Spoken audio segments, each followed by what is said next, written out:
Oi, eu sou a Flávia. Eu sou a Isabela. E você caiu no Angu de Grilo.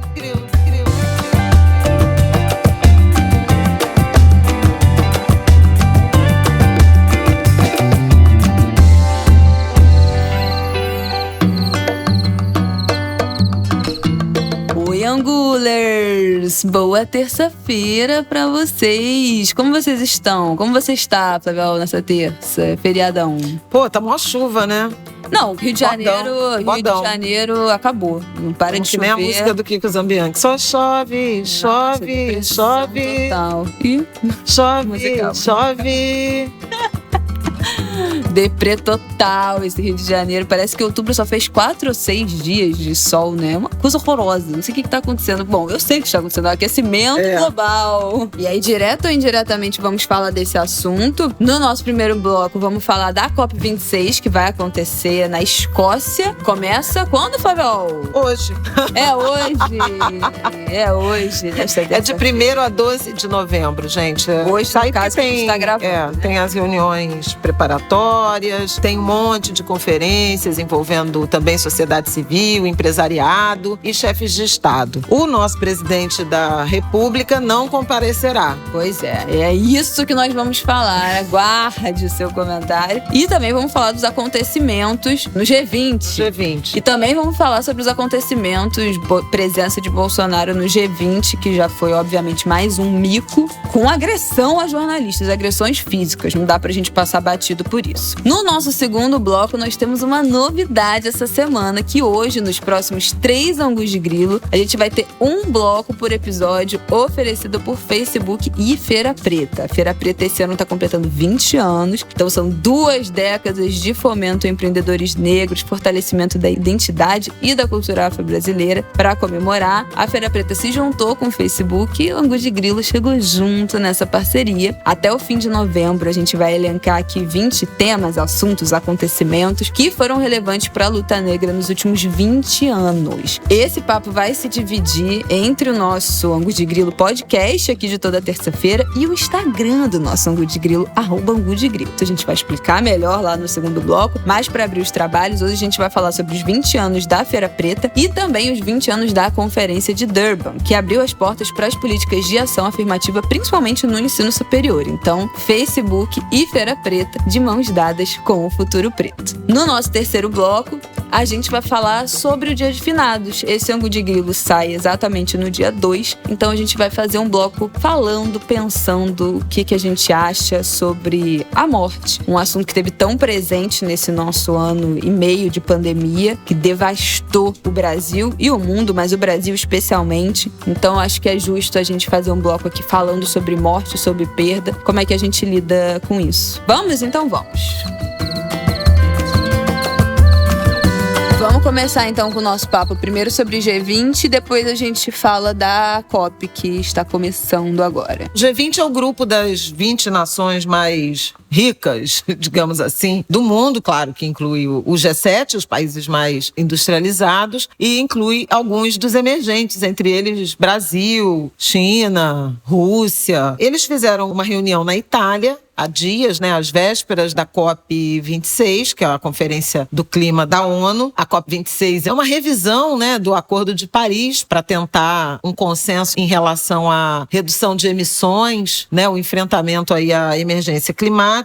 O G20 fez essa reunião na Itália, um pouco assim, preparatória para a COP26, e no domingo houve uma declaração final, pouco detalhada, mas falando de uma ação, de um compromisso efetivo para limitar o aquecimento global a 1,5 graus Celsius, como eu já disse, sem muitos compromissos concretos. A questão mais, para a gente aqui do Brasil, relevante desse G20 foi a presença inexpressiva de Jair Bolsonaro, o presidente brasileiro. Foi à Itália, faltou a várias reuniões, inclusive uma que tinha a presença do príncipe Charles, fez mais turismo do que efetivamente negociou acordos. ficou muito evidente o quanto o Brasil perdeu protagonismo nessa área. Há várias imagens, assim, inclusive do querido colega, grande jornalista Jamil Chad, mostrando assim um Bolsonaro deslocado, enquanto vários chefes de Estado em salas anexas ao da conferência principal dialogavam. Tinha rodinha de Angela Merkel com o Macron, do Boris Johnson com outros chefes de Estado, e o Bolsonaro fazendo piada com um garçom que servia café, assim. Uma coisa constrangedora do ponto de vista da representação brasileira, que sempre foi, o que tinha se tornado muito relevante, né? O esvaziamento do Brasil na diplomacia global é uma coisa evidente, e tão evidente, tão nítida quanto lamentável. Além disso, tivemos um incidente grave, né, envolvendo agressão física, inclusive física, a jornalistas, inclusive jornalistas mulheres, né, num tumulto durante um momento em que Bolsonaro saiu da onde ele estava hospedado, na Embaixada Brasileira, Piazza Navona, para cumprimentar manifestantes, apoiadores, né? Esse episódio mereceu nota de repúdio dos principais veículos brasileiros, ganhou repercussão na imprensa internacional e também repúdio da Associação Brasileira de Jornalismo Investigativo, da Federação Nacional dos Jornalistas, da Associação Nacional de Jornais. Realmente, mais um episódio lamentável de limitação, de cerceamento ao trabalho da imprensa, que já é um comportamento típico desse governo, de seus apoiadores, mas que fora do país não tinha sido flagrado com essa intensidade, né? Uma coisa horrorosa, porque no momento que isso aconteceu, foi engatilhado pelo correspondente da Globo, Leonardo Monteiro, que começou a fazer perguntas pro Bolsonaro, que primeiro respondeu falando que ele não tinha vergonha da cara, que ele era da Globo, vocês não têm vergonha na cara. E aí ele perguntou por que não foi nos eventos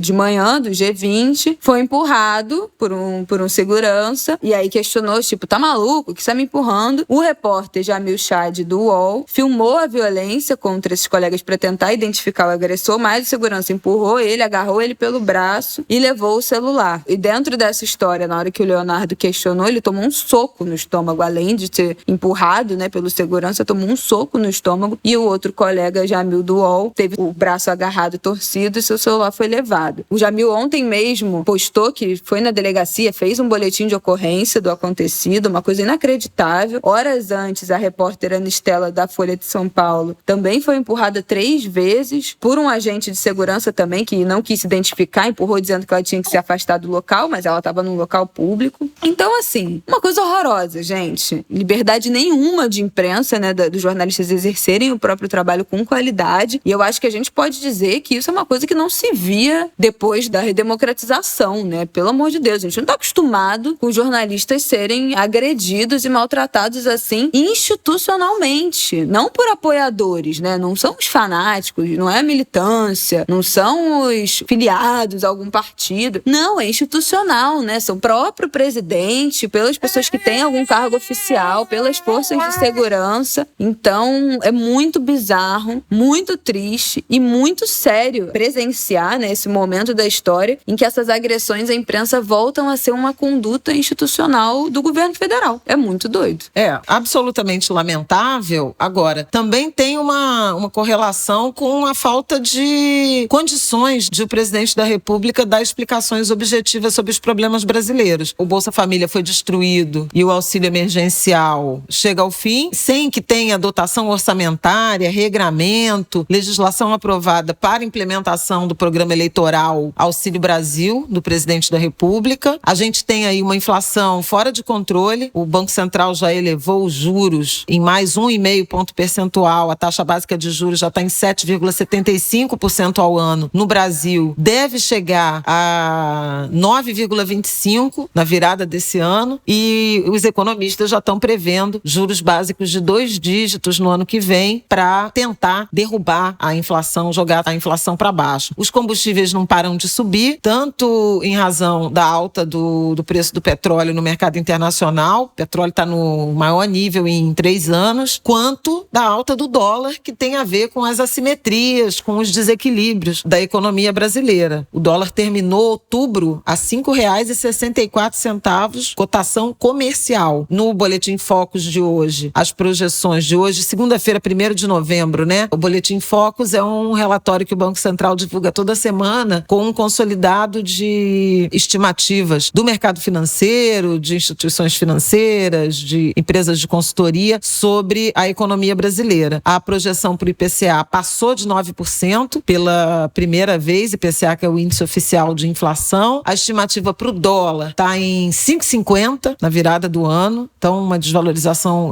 cambial muito forte do real esse ano. Taxa de juros, já falei, acima de 9%, e a projeção para o crescimento econômico, que já chegou a 5,5%, está na faixa de 4,9%, pouco abaixo de 5%. Esse é um número expressivo, mas basicamente compensa a perda do ano anterior, e a gente tem visto esse ambiente de desconfiança. Um ambiente de desconfiança que alcança tanto o mercado financeiro, os agentes que em larga medida apoiaram, né, a chegada de Bolsonaro e Paulo Guedes ao poder, como também toda uma sociedade civil que é interessada, que estudou, que se debruça sobre políticas sociais e vê com muita preocupação, quase com desespero, essa destruição da mais bem-sucedida política social implementada pelo Brasil nos últimos 20 anos. Vem lá do embrião do Bolsa Escola, que começa no governo Fernando Henrique, em prefeituras do PT, e ganha corpo nos governos, principalmente, né, no governo Lula, no primeiro mandato de Luiz Inácio Lula da Silva, e ganha muita escala nesses governos do PT. É realmente uma pena, e é uma pena, em particular, um certo silêncio, uma certa resignação em relação ao que a destruição do Bolsa Família significa, e é tão pouca mobilização em defesa dessa política social. Do governo Bolsonaro não chega a ser uma surpresa, mas do Congresso Nacional me parece que é sim.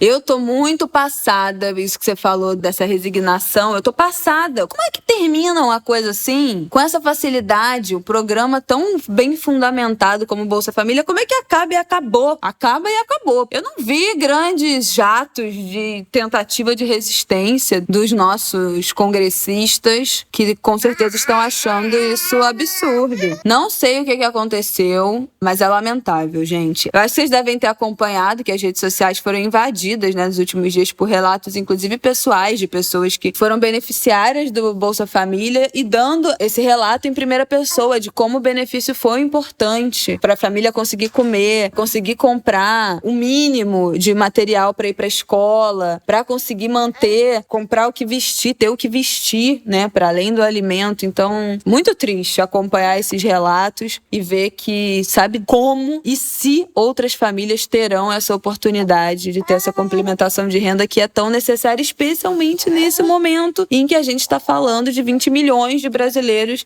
passando fome, né, em situação de insegurança alimentar grave. Então, é lamentável.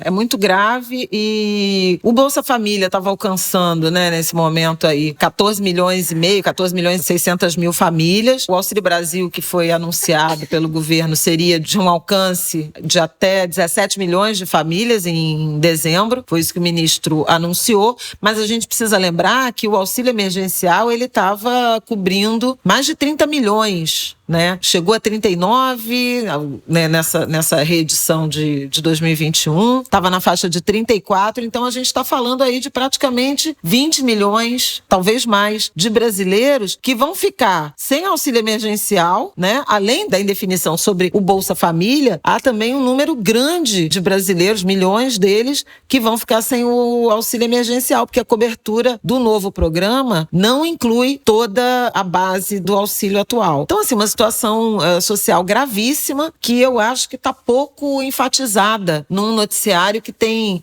se debruçado mais sobre o debate do furo do teto de gastos para financiar essa nova política social eleitoreira, porque o projeto é de elevar, transferir até quase R$400, pelo menos R$400 para as famílias, né, beneficiárias, mas só teria garantido o ano de 2022, que é o ano eleitoral. Então, assim, não se faz política social assim. Ainda mais política social de enfrentamento à pobreza com um orçamento emergencial de um ano e depois essa política e essas famílias lançadas à própria sorte de um governo que não será o segundo mandato do presidente Bolsonaro, né? Que assim à luz de hoje, não parece que ele será capaz de se reeleger, é o que mostra nas pesquisas. Vamos para a COP.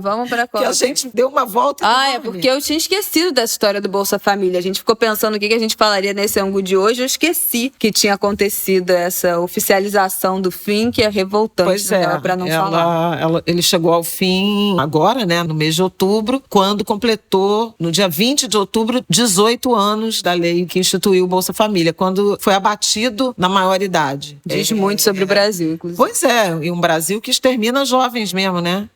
Exatamente por isso. É realmente uma triste, severa, dramática, nefasta coincidência. Sobre a COP26, é essa conferência da ONU que vai discutir, repactuar os compromissos do Acordo de Paris. O Bolsonaro não vai, o vice-presidente Hamilton Mourão disse que é bom mesmo, porque ele seria apedrejado lá, e seria, porque a relação a política ambiental do governo é uma tragédia. Como diria Michel Temer, não reclame, trabalhe. Não quer ser apedrejado, faça alguma coisa. Nesse primeiro dia, né, 1º de novembro, o ministro do Meio Ambiente brasileiro anunciou, para fazer um aceno ao mundo que cobra muito do Brasil, ele anunciou um aumento da meta de redução de gases do efeito estufa. O compromisso seria de 43% de corte até 2030 e o ministro Joaquim Leite anunciou que o Brasil passa a se comprometer com 50% de corte nas emissões até 2030. E a neutralidade, que é aquele emitir tanto quanto compensa, seria alcançada em 2050, como o Bolsonaro já tinha anunciado lá em abril, naquela cúpula do clima que o Biden convocou. Agora, essa meta que foi anunciada pelo ministro Joaquim, ela não chega a ser uma meta que contentou o planeta, porque o Brasil fez uma pegadinha que os especialistas estão chamando de pedalada climática, porque quando anunciou as suas metas de redução, havia um inventário de emissões do Brasil em 2005 que foram parâmetros para o compromisso de redução de emissões em 2030. Só que o que o Brasil fez? Desde então, e em particular o governo Bolsonaro, houve revisões do volume de emissões de 2005, revisão para mais. Então, assim, você tinha, por exemplo, um aumento em 2005, o montante de emissões de CO2 era de 2,1 bilhões de toneladas. Esse número aumentou para 2 bilhões e 800 mil. Então, quando você fala de um corte sobre uma base maior, você acaba reduzindo menos, você ganha até espaço para emitir mais. Essa é a crítica que tem sido feita, que permitiria o Brasil cortar menos do que estava previsto inicialmente. Quando você tem um volume menor de emissão e se compromete a cortar nesse volume, obviamente que ele é menor, o saldo é menor do que quando você diz que emitiu muito mais e quer cortar na mesma intensidade. Deu para entender? Foi confuso isso, né? Eu mesma estou confusa. Não, é porque objetivamente a meta era cortar de 2 bilhões e 100 mil, que era o número inicial de 2005, o Brasil, em 2030, poderia emitir só 1 bilhão e 200 bilhões de toneladas de CO2 em 2030. Só que o Brasil aumentou a emissão de 2005, que é o efeito base. Então, em 2005, em vez de ter emitido 2 bilhões e 100, ele emitiu 2 bilhões e 800. Aí o corte, que seria de 1 bilhão e 200, passou para 1 bilhão e 600, porque você emitiu mais, então você corta e aí você ganha uma margem para emitir mais do que você tinha se comprometido anteriormente. Famosa trapaça. Pedalada climática, que é o que tem sido chamado. Mesmo com o anúncio agora de que, em vez de cortar 43%, vamos cortar 50%, ainda assim, por conta desse parâmetro novo de 2005, o Brasil terá permissão para emitir mais do que tinha se comprometido inicialmente. É ruim, é uma imagem muito ruim do Brasil, mas eu queria destacar o fato de o Brasil ter perdido protagonismo como Estado, né, com seus representantes oficiais à frente Bolsonaro, contrasta com um protagonismo crescente e uma cobrança muito grande da sociedade civil, representada tanto pelo movimento social quanto pelo empresariado. Eu acho que é um consolo. Muitas empresas brasileiras representadas no Conselho Empresarial para o Desenvolvimento Sustentável, o CEBED, a Coalizão Brasil, que reúne inclusive empresas empresas do agronegócio, setor de papel e celulose, até mesmo do setor petroquímico, se comprometeram com um manifesto cobrando do governo medidas bem agressivas de redução das emissões, apoio para instituir um mercado de carbono em que empresas, organizações que emitem mais pagam por outras que compensam. Então, assim, é a prova de que manter uma floresta de pé, uma árvore que seja de pé, pode ser muito mais rentável, né, quando esse mercado começar a funcionar, do que desmatar, que é o que o Brasil mais tem feito. Então, além desses compromissos empresariais que mostram a preocupação das corporações com a pressão dos consumidores que tem sido feitas, com a possibilidade de retaliação, de dificuldade de acesso a mercados em razão de agressão, de falta de responsabilidade socioambiental, a gente tem também o movimento social, a articulação dos povos indígenas do Brasil está levando para Glasgow 40 representantes, é a maior delegação de indígenas já representada numa dessas conferências, e a Coalizão Negra por Direitos também está mandando uma delegação para debater racismo ambiental e para debater e defender demarcação de territórios quilombolas. Assim como os indígenas vão à COP defender a demarcação de territórios indígenas como ação de preservação ambiental. E eu achei tão simbólico isso, uma travessia de volta pelo Atlântico, a terra dos colonizadores, né, a Europa, para dizer assim, nós, povos nativos, comunidades tradicionais, temos soluções de preservação, que é o avesso do que vocês fizeram. Pois é. Temos soluções de preservação em benefício do planeta, inclusive dos povos de vocês, que nos oprimiram, que tentaram nos destruir. É muito bonito o significado dessa travessia. E pela Coalizão Negra estão indo o Douglas Belchior, professor, historiador, fundador da Uniafro e da Coalizão, e os nossos queridos, que já apareceram por aqui em outras situações no nosso Angu, Raul Santiago, do coletivo Papo Reto, e o Jefferson Barbosa, do Perifa Connection. Eles estão indo também e vão debater, a partir dessa visão negra, periférica, né, de favela, essa questão ambiental. Bom, dito tudo isso, grande resenha de Flaviol, vamos para o nosso próximo bloco para falar de Feira Preta, Durban e Angu de Grilo. Vamos lá.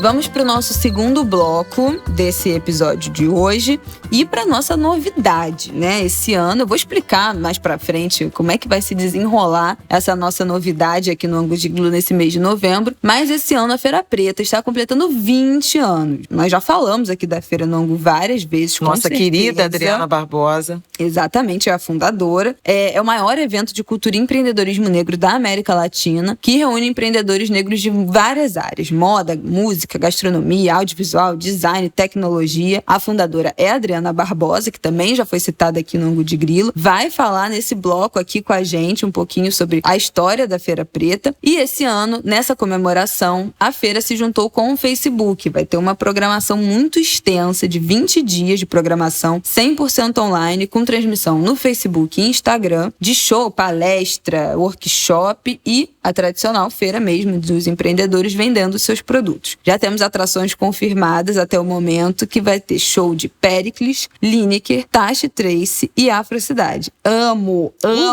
todos. Eu estava ouvindo Tashi Trace e Afrocidade ontem, está na minha playlist que eu tenho com o Rafael. Bom, esse ano a narrativa da Feira Preta vai ser contada, né? Essa história vai ser contada por quem participou desses 20 anos de história. Então vão ter 20 influenciadores digitais negros que vão compartilhar essas experiências gastronômicas e artísticas da feira com o público. E o Angu de Grilo também entra nessa proposta aí, não só de divulgar essa parceria da feira com o Facebook e essa 20ª edição, mas também para debater os temas importantes para a luta racial nesse Novembro Negro. E aí, qual é a ideia dessa nossa parceria? A gente conversou muito, tivemos reuniões e chegamos em um formato diferente de tudo que a gente já fez aqui no Angu. Para comemorar esses 20 anos de Feira Preta, a gente escolheu 20 temas, acontecimentos acontecimentos, assuntos que foram importantes para a luta e para a história negra no Brasil nos últimos 20 anos. Para caber esses 20 temas no espaço do Angu, vocês sabem que é um episódio por semana aqui do Angu de Grilo do podcast. Então, para caber isso tudo nesse mês de novembro, a gente resolveu dividir. A gente vai falar de 5 tópicos por semana aqui no Angu de Grilo podcast e também no Instagram do Angu de Grilo, @Angu de Grilo, durante essas 4 semanas de novembro, de hoje, do dia 2 até o dia 26. Quando a gente chegar no dia 26, a gente vai ter abordado todos esses 20 pontos. E aí, como é que vai ser essa estrutura? Hoje, nas próximas 3 terças-feiras, a gente vai ter um bloco aqui do Angu de Grilo dedicado para falar sobre os 2 tópicos que vão abrir o assunto, os trabalhos da semana. São macrotemas. Exatamente. Digamos. Vamos ter 4 eixos temáticos ao longo dessas 4 semanas. Esses eixos vão ter o começo, o start, o primeiro gostinho inicial, aqui no podcast às terças-feiras, com 2 tópicos desses 20 vão ser tratados aqui no Angu Podcast. Os outros 3 tópicos para fechar os 5 da semana vão ser abordados lá no nosso Instagram, @Angu de Grilo, às quartas, quintas e sextas, em pequenas pílulas, em áudios curtos, de até 3, 4 minutos, que a gente vai soltar lá no Instagram. Se eu conseguir. Não, pois é, já tá uma crise, porque a Flávia Ol foi gravar aqui, o negócio já deu 20 minutos dela gravando 2 pílulas. Gente, olha, é muito difícil fazer esse podcast. Então, a gente vai soltar lá no nosso Instagram essas pílulas. Então, vocês terão, queridos, Angu de Grilo 4 dias na semana. Às terças, 2 tópicos aqui no Angu, e quarta, quinta e sexta, 1 tópico cada um. Ao final desse novembro, até dia 26, nós vamos ter tratado de 20 tópicos muito relevantes, pontos, acontecimentos que foram muito importantes para a luta negra no Brasil nos últimos 20 anos. Muito importante, muito feliz de fazer essa coisa multiplataforma aqui no Angu de Grilo e fazer essa listagem de tópicos, que é um formato que eu adoro. Bom, que tá abraçada com a Feira Preta, sim, né? Sim, que já é velha conhecida. Um projeto muito querido, né? De uma mulher muito batalhadora que persistiu, né, na sua ideia de acesso a mercados para empreendedores negros. É muito importante o papel da Adriana. Exatamente. Bom, como eu disse, cada semana vai ter um eixo temático e para abrir os trabalhos nessa primeira semana a gente vai falar sobre ações afirmativas, né? Uma pauta muito importante da luta racial a partir da Conferência de Durban, que também está completando 20 anos, junto com a Feira Preta e a própria história da Feira Preta, que é uma história de possibilitar acessos, né, a empreendedores negros. Então, vamos começar, Flávia, falando? Vamos. Vou começar dando o nome completo. A chamada Conferência de Durban se chamava Conferência Mundial sobre Racismo, Discriminação Racial, Xenofobia e Formas Correlatas de Intolerância. Foi aprovada pela Assembleia Geral da ONU, a Organização das Nações Unidas, em 1997 e aconteceu em Durban, na África do Sul, em setembro de 2001. Ela começou dia 8 de setembro, apenas 3 dias antes, ninguém sabia, né, do fim do mundo, que foram os atentados às Torres Gêmeas do World Trade Center nos Estados Unidos. A partir dali, né, muita coisa mudou, a gente ainda vive as consequências disso, começa a guerra ao terror, e eu estava aqui tomando como referência um artigo excelente que o nosso Átila Roque, historiador, escreveu na coluna que ele tem no Nexo, falando, né, fazendo um balanço da Conferência de Durban, da importância dela. Primeiro, pelo reconhecimento das nações de que combate ao racismo, a xenofobia, né, a discriminação era uma agenda pertinente à ambição de desenvolvimento econômico e social das nações. Hoje pode parecer óbvio, mas não era naquela época. As nações, planeta fora, se comprometendo com apontar o racismo como algo importante, como um entrave importante ao desenvolvimento e a superação dele como critério. O Brasil se preparou muito para a Conferência de Durban e o Átila também reconhece isso, principalmente na atuação das organizações de mulheres negras. Eu acho importante a gente fazer um pouquinho do antes, mesmo com esse marco dos 20 anos, porque há pouca informação em relação ao quanto o movimento negro sempre foi articulado, sempre foi organizado de alguma forma e sempre pautou e pressionou muito a sociedade e o Estado brasileiro em relação à construção de igualdade, de acesso a direitos das pessoas pretas. Então a gente vem com movimentos abolicionistas, a gente tem os movimentos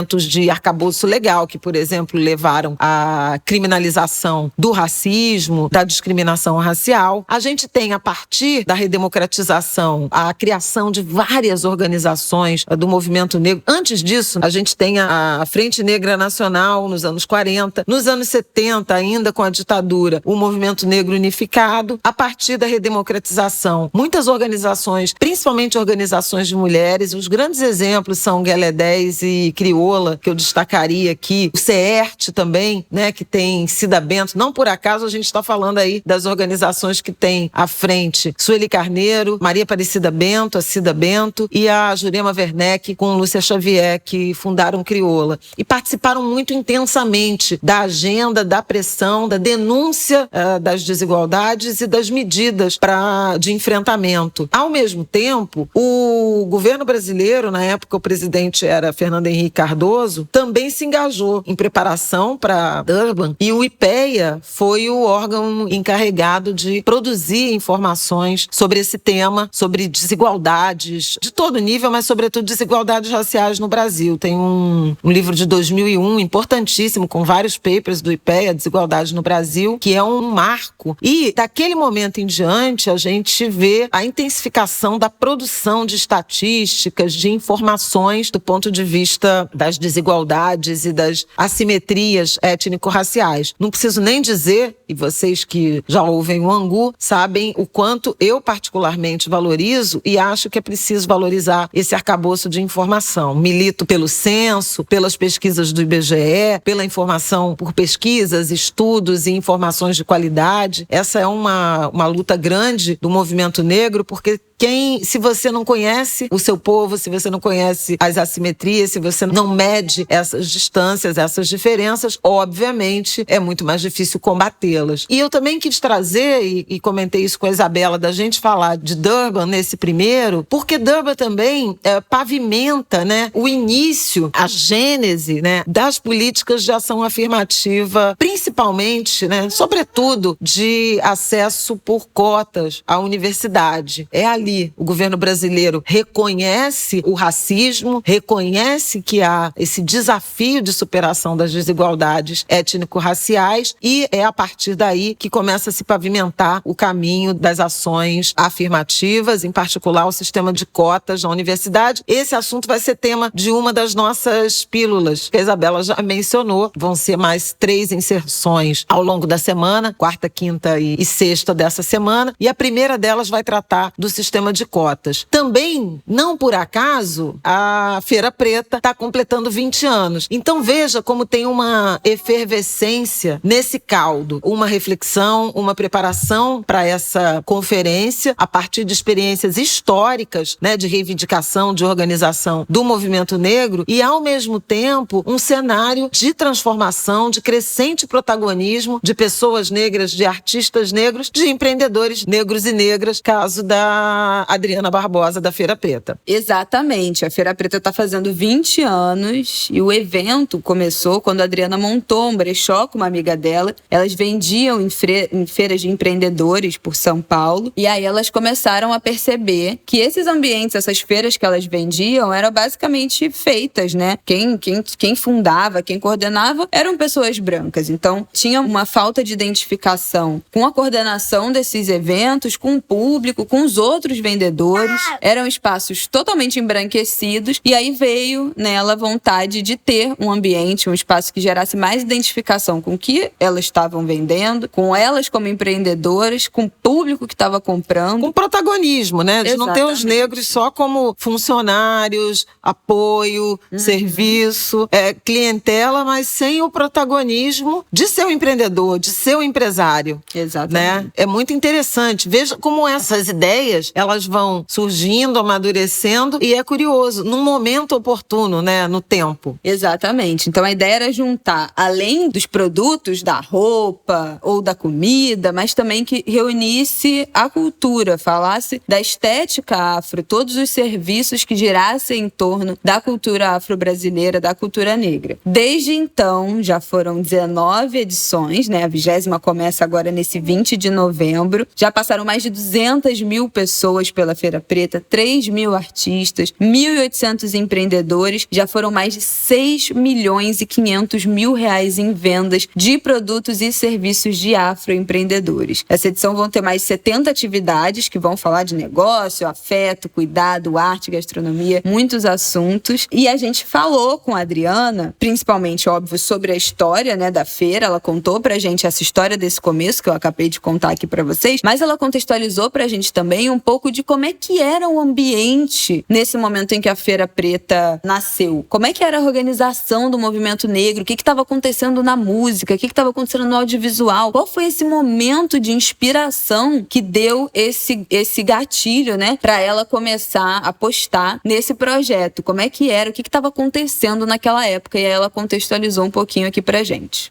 Então, quando eu decido fazer a Feira Preta, foi nesse sentido de olhar para essa cena que já estava acontecendo naquela região nessa década e trazer para o centro o potencial criativo e inventivo da população negra. Uma vez que eu era expositora, né, ia para as feiras de ruas, empreendedora da civirologia, né, da necessidade, tentando empreender, eu via muitas pessoas como eu, fazendo a mesma coisa. E, ao mesmo tempo, do outro lado, tinha uma cena muito forte de uma produção intelectual, cultural, né, a partir da população preta. Era o auge das baladas de black music, mas era o auge também do movimento cultural, assim, né? Os 13 cineastas negros, né? O coletivo 13 cineastas negros, Jefferson D, o Ari Cândido, vários cineastas trazendo essa perspectiva de uma estética negra na linguagem do audiovisual. A Companhia dos Crespos de Teatro, a Companhia Capulanas, que eram companhias de teatro de pessoas negras. Os Racionais bombando na MTV, né? Ganhando prêmios, ganhando VMB, que era o prêmio da MTV. Ou seja, era também um auge dessa cena preta, né? Em efervescência, sabe? Dessa construção de uma cultura preta, uma linguagem estética indiscutível, mas com uma reivindicação também em relação às nossas questões raciais. O que eu acho interessante nessa experiência, né, da Adriana, que ela nos conta e situa aquele momento e as oportunidades, é que tudo isso acontece a partir de uma experiência dela com desemprego, né? Ela trabalhava na indústria fonográfica, saiu do emprego e não conseguiu se recolocar, e aí foi buscar nos seus talentos uma tentativa de uma possibilidade de inserção profissional. Vem daí a história do brechó que a Isabela já mencionou. Mas veja, a partir daí, uma solução de empreendedorismo e de oportunidade coletiva para acesso ao mercado. Isso não é trivial. Acesso ao mercado é um dos principais problemas que os empreendedores, pequenos empreendedores, apontam na hora de iniciar seus negócios, né? Falta dinheiro, falta muitas vezes conhecimento, né, de gestão, mas falta também possibilidades de acesso ao negócio. É esse nicho, é esse eixo, é essa possibilidade que a Feira Preta apresenta para empreendedores negros mudarem de patamar, saírem daquele confinamento do precário, que eu já mencionei muitas vezes aqui no Angu e volto a falar agora. Viva Adriana Barbosa! Pois é, essa história se desenvolveu e se reinventou muito ao longo desses 20 anos. Imagina, 20 anos atrás a gente não tinha nem internet, né? Como a gente tem hoje. Era outra coisa. E durante a pandemia, inclusive. No ano passado, por conta da pandemia, já não teve, né, edição da Feira Preta. Eles fizeram uma edição virtual. E nesse ano, alguns meses atrás, eles lançaram um marketplace oficial. Então agora você pode comprar desses empreendedores online de qualquer lugar do Brasil. E não depender desse presencial é excelente, né, para os profissionais. A gente viu um salto enorme do e-commerce nesse momento de pandemia. A gente viu como quem trabalhava só com venda presencial foi prejudicado, né, pela diminuição de circulação de pessoas na rua, as pessoas preferindo comprar online e não ter que sair de casa. Então, a implementação desse marketplace com certeza ajudou muito e fez com que esses profissionais aumentassem muito o alcance e o acesso ao público. Mas, assim, é óbvio que a gente também tá louco para, né, um momento olho no olho voltar e ano que vem finalmente poder voltar. Vamos torcer para uma Feira Preta presencial. Mas é claro que a gente também tá carente de um olho no olho. Estamos torcendo para ano que vem finalmente a feira voltar. Chegamos ao final desse nosso primeiro bloco Feira Preta Facebook aqui no Angu de Grilo, gente. Muito feliz com essa parceria. Eu espero que vocês gostem. Espero que vocês tenham gostado desse início. Espero que vocês gostem das nossas pílulas que vão chegar aí no Instagram amanhã, se você estiver ouvindo na terça, né? Amanhã, quarta, quinta e sexta. A gente falou aqui nesse bloco hoje dos nossos 2 primeiros tópicos. Ainda faltam 18. Então, o papo vai continuar. Já segue a gente lá no Instagram, @angudegrilo. Vou deixar o link aqui também na nossa descrição para vocês não perderem esses próximos 3 dias de conteúdo ainda dentro dessa pauta de ações afirmativas. A gente vai falar primeiro, na quarta-feira, sobre as experiências de cotas, né, no Brasil, desse primeiro programa de acesso, essa primeira entrada, como é que foram essas experiências das ações afirmativas no Brasil. Na quinta-feira, a gente vai falar sobre os coletivos negros nas universidades, nas faculdades, que puseram fim a esse grande isolamento, essa história única dos poucos negros que estavam ali naqueles ambientes, que agregou esses filhos das cotas, dos programas de cotas raciais dentro das universidades. E na sexta, a gente vai falar sobre a revisão da lei de cotas, que está prevista para 2022. Sim, a lei federal de 2012 propõe uma revisão 10 anos depois e está chegando. Então vamos falar sobre isso na sexta-feira lá no nosso Instagram. Não esqueçam de seguir a gente lá e ficarem atentos aos conteúdos Feira Preta que estão vindo por aí no nosso Angu de Grilo, e dia 20 começa oficialmente a feira. Espero que vocês tenham gostado desse nosso primeiro bloco e estejam empolgados junto com a gente para os 18 outros tópicos que ainda estão vindo por aí. Facebook e Feira Preta, de mãos dadas com o futuro preto. Então agora vamos para o nosso terceiro bloco, Dia de Finados, um papo um pouco mais cabeça.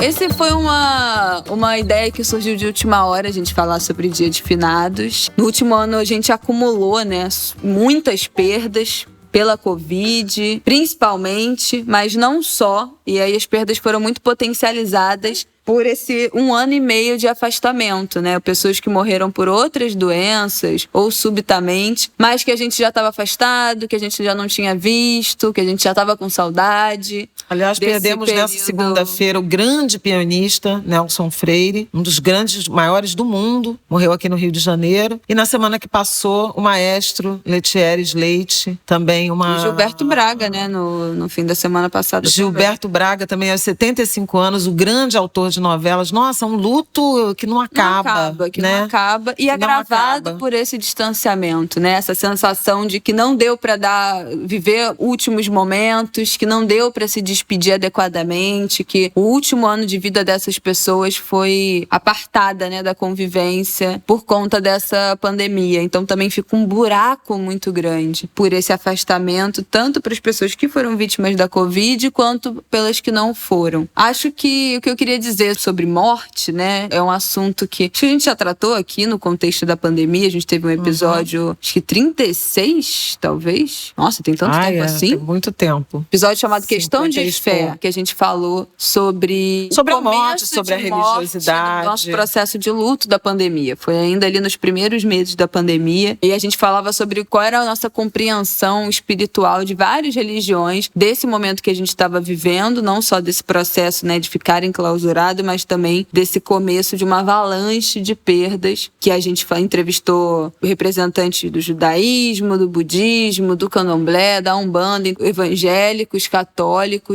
Então foi um episódio bem sincrético que a gente trouxe essa abordagem de várias religiões, inclusive desse processo de morte. E aí agora, sei lá, né, mais de 1 ano depois, 1 ano e meio depois quase daquele episódio, e enfim, 600 mil mortos depois, como é que a gente 606 chega, né, mil mortos. Nesse Dia de Finados, de um luto muito profundo. No nosso Dia de Finados do ano passado, a gente já estava num processo muito violento de luto da pandemia, mas que se agravou muito com essa onda que veio, né, em março, abril, maio desse ano de 2021, um crescente de casos exponencial, assim. E para além disso, como é que a gente lida com a morte de modo geral? Eu acho que eu já falei aqui em algum momento desse Angu de Grilo. Eu sou meio conformada, assim, com morte. Eu acho que a morte é algo que já está desenhado pelo nosso destino. Então, é óbvio que é revoltante quando, em alguns casos, que a gente sente que essa vida foi abreviada pela violência, né, pelo descaso, pelo abandono. Eu sou uma pessoa um pouco conformada com a morte, com esses processos de morte natural ou abrupta, ou os casos de fatalidades mesmo, aquela coisa que, nossa, nunca imaginar, mas aconteceu um acidente, algo assim. Mas fui confrontada por essa minha naturalidade de lidar com a morte durante a pandemia, em que a gente não pode falar que essas pessoas viveram processos de morte natural, né? O que estava no destino dessa pessoa ser vítima. O que aconteceu foi um descaso coletivo muito grande, né? Então foi muito difícil, ainda é muito difícil aceitar e lidar com essas mortes desse período. A única pessoa mais próxima que eu perdi de família, que eu vivi, né, realmente essa morte, foi minha avó, que fez 10 anos, inclusive, esse ano, né, da morte dela. Mãe da minha mãe,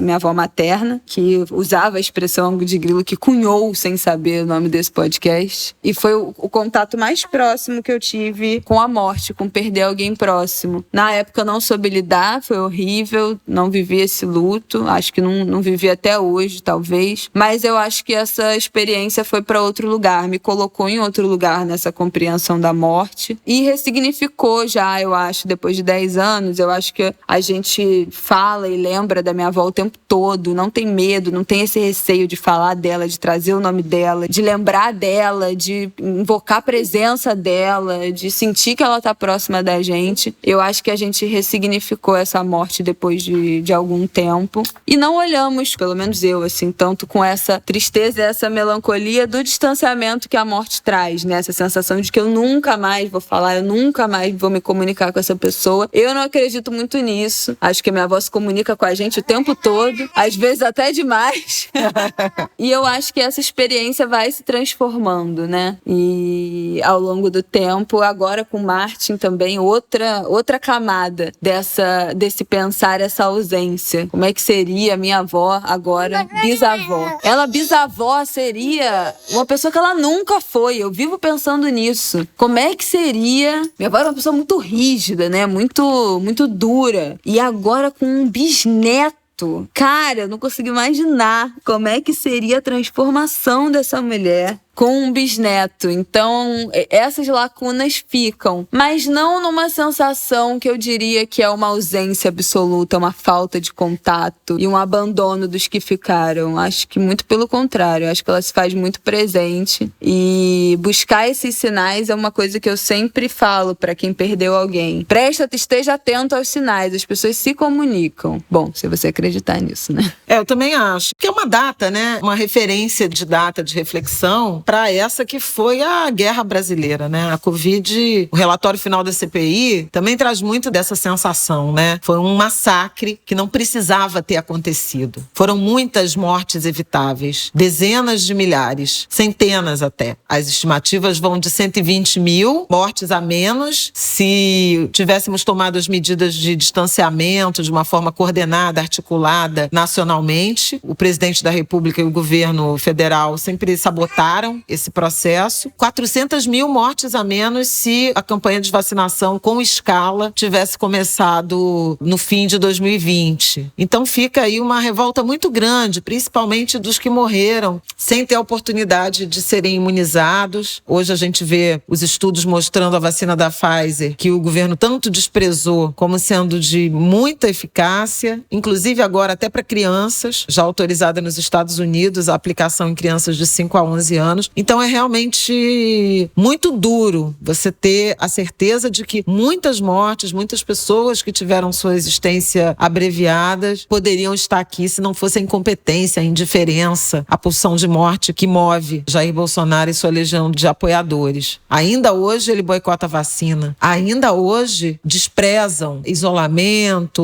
uso de máscaras. Na última semana, né, na semana retrasada, o presidente teve um vídeo retirado, né, a live retirada das redes sociais, porque ele fez uma associação perversa de vacina, né, de segunda dose, de dose de reforço de vacina, com vírus da AIDS, né, com HIV, dizendo que tem casos, tem estudos comprovando mentira, uma fake news, mas sórdida, porque além de claramente tentar desprezar e se aliar às campanhas anti-vacina, ele usa o estigma da AIDS, que é algo com que o Brasil lida há anos para tentar superar, há décadas, né? O Brasil que tem uma política pública, né, de acesso à medicação para o enfrentamento da AIDS, campanhas de prevenção, tem uma história, né, de quebra de patentes, inclusive de medicamentos nessa área. É conhecido no mundo por essa política, assim como é conhecido no mundo, era pelo Programa Nacional de Imunização, e você tem o presidente da República falando que a vacina da Covid, contra a Covid, provoca AIDS. É uma coisa assim, sorte. Gente, parece mentira. Eu lembro que eu comentei com o Rafael semana passada isso, eu falei, tu viu que o Bolsonaro falou o negócio da vacina? Quase ele falou, não, isso é zoeira, né? Isso não é verdade. Contando, ninguém acredita de que realmente isso aconteceu, mas aconteceu. A gente chegar, né, nesse momento da pandemia, nesse momento do governo do Brasil, cara, nesse dia de finados e ter que remoer também. Eu tempo conversei com uma amiga minha que perdeu um familiar pela Covid. Ela falou, cara, o luto, a compreensão da pandemia para quem perdeu alguém é completamente diferente. Eu tinha um entendimento, um sentimento em relação à pandemia antes de perder esse meu familiar, e agora eu tenho outro, alguém muito próximo, né, que ela perdeu. Então, assim, estar nesse lugar em que a gente perde alguém tão próximo por descaso, por abandono, por falta de política pública, por ódio da própria população, eu acho que a gente tem que falar disso, né? Eu já falei aqui várias vezes, o Bolsonaro odeia os brasileiros, ele odeia o Brasil. Ele não tem nenhum apreço por esse país. Então, sentir que uma parte da nossa família, uma parte da gente foi levada, é um outro nível de luta, um outro tipo de luto completamente diferente. Então, acho que é importante que a gente fale desse luto. É importante a gente falar sobre luto em qualquer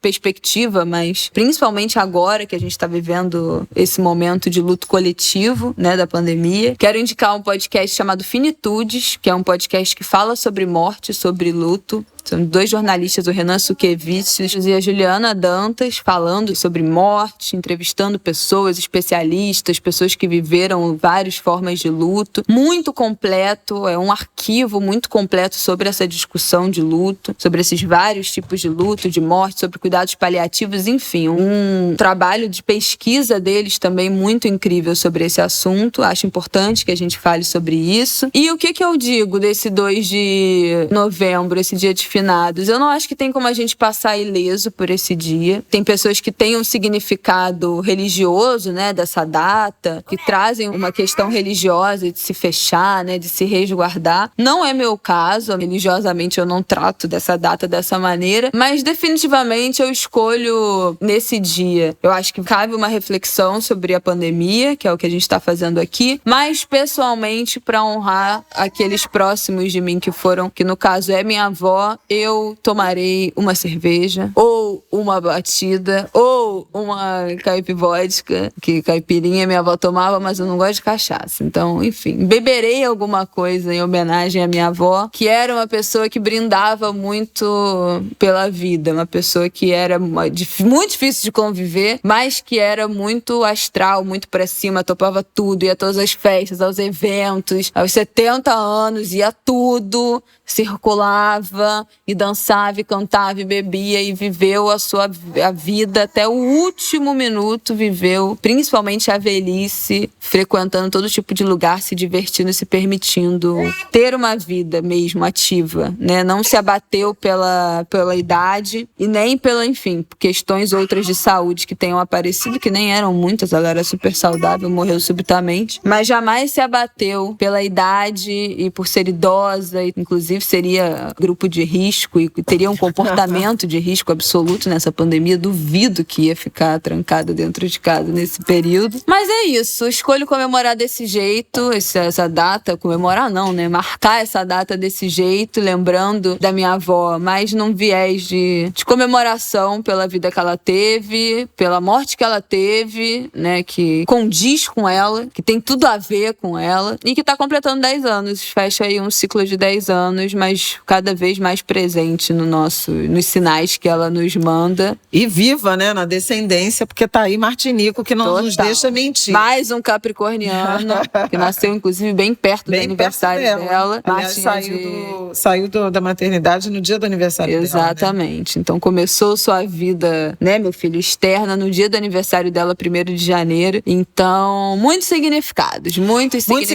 Eu queria também falar, gente, porque eu já falei aí do quão desnecessárias, do quão evitáveis poderiam ter sido várias mortes dessa temporada, mas também o espaço da memória, da homenagem. Eu até escrevi a coluna do jornal da última sexta-feira falando disso. O relatório da CPI faz referência a um memorial, faz referência a um dia nacional, que seria 12 de março, o dia em memória das vítimas da Covid, porque foi o dia da primeira morte por Covid no país em 2020, e uma mobilização de organizações da sociedade civil, juntamente com o PNUMA, que é o Programa da ONU, das Nações Unidas para o Meio Ambiente, criou uma iniciativa chamada Bosques da Memória, que seriam espaços de reflorestamento ou de recuperação florestal ou de preservação de vida silvestre, dedicados à memória dos mortos pela Covid e dos profissionais de saúde que participaram aí da linha de frente. O Rio de Janeiro foi a primeira cidade do Brasil a encampar essa iniciativa, e o Bosque da Memória do Rio fica no Recreio, na Alameda Sandra Alvim, e nesse 2 de novembro vai fazer uma série de atividades de cultura, de arte, de atividades físicas em celebração à memória dos que se foram. Uma tentativa de ressignificar essa data, não ser de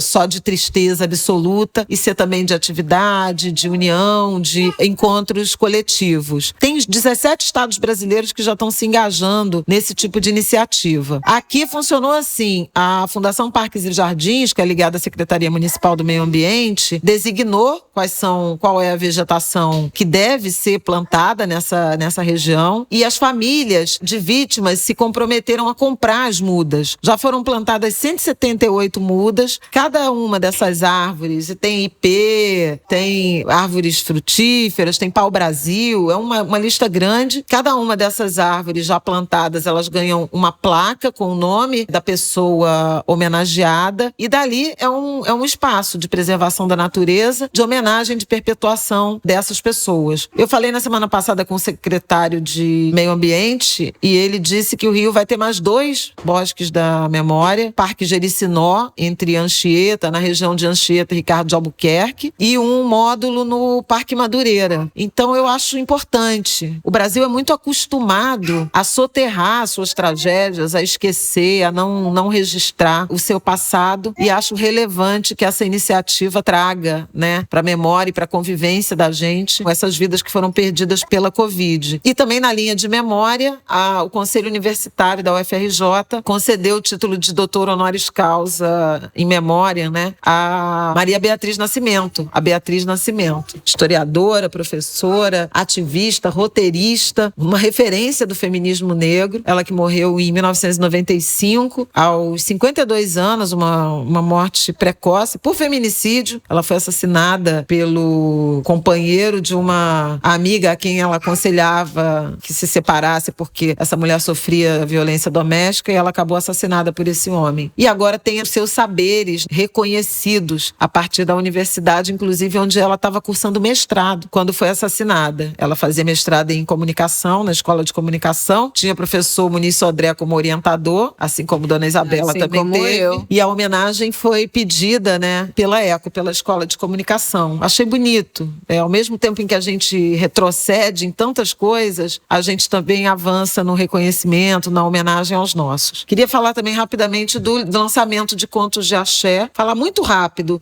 Livro para vocês terem 15 segundos. Para vocês terem no radar. É uma coletânea de contos organizada pelo querido Marcelo Moutinho, grande amigo também, inspiradas nos orixás, que tem nomes tipo Ney Lopes, Eliana Alves Cruz, Itamar Vieira Júnior, Marcelino Freire, Fabiana Cosa. Nossa, muita gente incrível assinando essa obra. Um livro muito bonito que eu quero recomendar muito. Socorro Racioli, Jefferson Tenório, a quem eu tive o prazer de conhecer. Giovanni Martins. Que escreveu Sol na Cabeça, um livro que eu amo. Eu tava aqui pensando, gente, eu não me lembro o nome. Péssima de memória. Também, Muniz Sodré assina a orelha, já citado aqui. Então nós seguimos. Quero deixar também meu abraço afetuoso, fraterno, forte para nossa querida Conceição Evaristo, referência, ela que perdeu a mãezinha dela, Dona Josefina, e tá sentida nesse luto.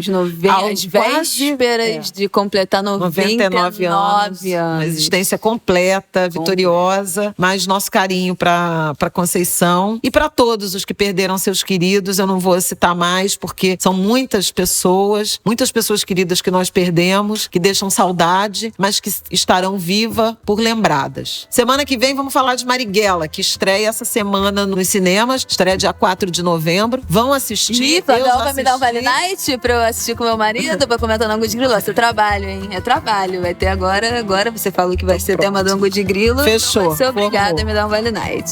Formou. Então, gente, boa semana, bom feriado. Não percam nossas pílulas sobre os últimos 20 anos de estudos, enfrentamento às desigualdades raciais, que começa amanhã no nosso Instagram. E até semana que vem. Até semana que vem. Um beijo, Angulers. Boa semana pra vocês. Bom feriado.